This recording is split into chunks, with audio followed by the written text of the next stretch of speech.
Gas लाया हूँ।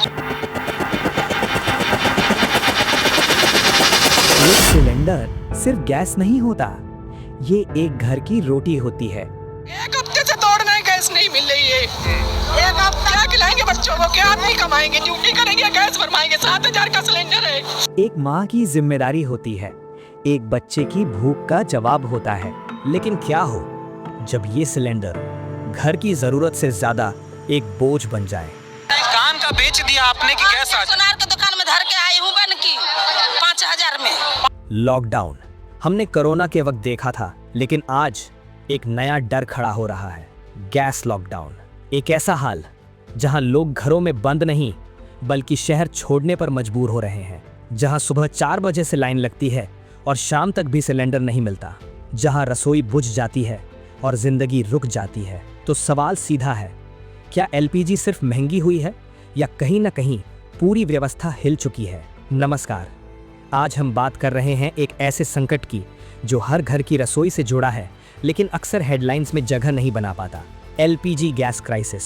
इस कहानी में है महंगाई का दबाव, सप्लाई की प्रॉब्लम और एक ऐसी ग्राउंड रियलिटी जो डेटा से बिल्कुल अलग दिखाई देती है। आज के इस वीडियो में हम समझेंगे आम लोगों को क्या दिक्कत हो रही है, ग्राउंड पर गैस की कमी क्यों महसूस हो रही है और सरकार इस मुद्दे पर क्या दावा करती है, ताकि आप खुद डिसाइड कर सकें सच क्या है।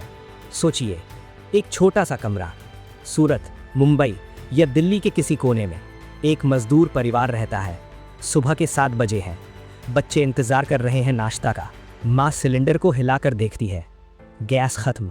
अब उस घर के सामने एक सवाल खड़ा है, आज 1,000 रुपये सिलेंडर पर खर्च करें या उसी पैसे से राशन लाएं?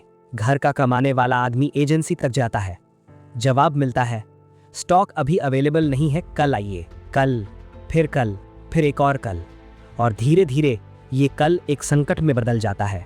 सबसे पहली दिक्कत, महंगाई। पहले एक एलपीजी सिलेंडर 400-500 रुपए के आसपास मिल जाता था, आज कई जगहों पर यह 900-1100 या उससे भी ज्यादा हो चुका है। एक डेली वेज वर्कर की कमाई 300-500 रुपए, मतलब एक सिलेंडर बराबर 2-3 दिन की पूरी कमाई। दूसरी दिक्कत, रीफिल अफोर्ड ना कर पाना। बहुत से परिवार के पास कनेक्शन तो है लेकिन रीफिल करवाना मुश्किल हो गया है। रिजल्ट, सिलेंडर घर में पड़ा है लेकिन चूल्हा फिर से लकड़ी या कोयला पर आ गया है। तीसरी दिक्कत, सप्लाई और अवेलेबिलिटी इशू। कई शहरों में लोगों को 7-15 दिन तक वेट करना पड़ रहा है, सुबह से लाइन लगाने के बाद भी नंबर नहीं आता। चौथी दिक्कत, जीवन पर असर। जब रसोई नहीं जलती तो सिर्फ खाना नहीं रुकता, काम रुकता है, बच्चों की पढ़ाई प्रभावित होती है और कई बार लोग शहर छोड़ने तक का फैसला ले लेते हैं। अब दूसरी तरफ देखते हैं, सरकार का कहना क्या है। एलपीजी कवरेज देश में लगभग यूनिवर्सल हो चुका है, करोड़ लोगों को फ्री कनेक्शन दिया गया है, सब्सिडी सिस्टम अभी भी एक्टिव है, सप्लाई चेन स्टेबल बताई जाती है।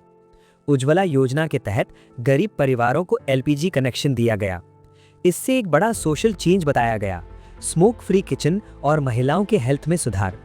लेकिन ग्राउंड रियलिटी कुछ और कहानी सुना रही है। कनेक्शन मिलना और उसे रेगुलर चलाना दो अलग बातें हैं।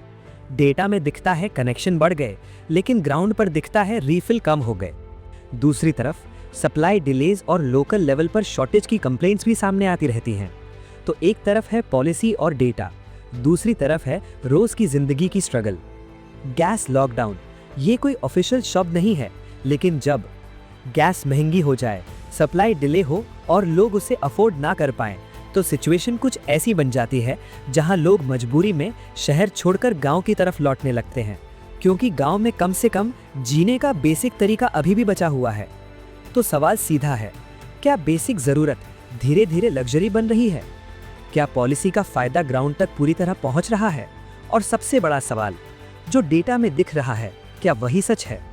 जब सिलेंडर नहीं मिलता तो सिर्फ चूल्हा नहीं बुझता, एक परिवार की स्टेबिलिटी हिर जाती है, एक सपना रुक जाता है। तो आप बताइए, ये सिर्फ महंगाई का मुद्दा है या एक बड़ा सिस्टमिक चैलेंज?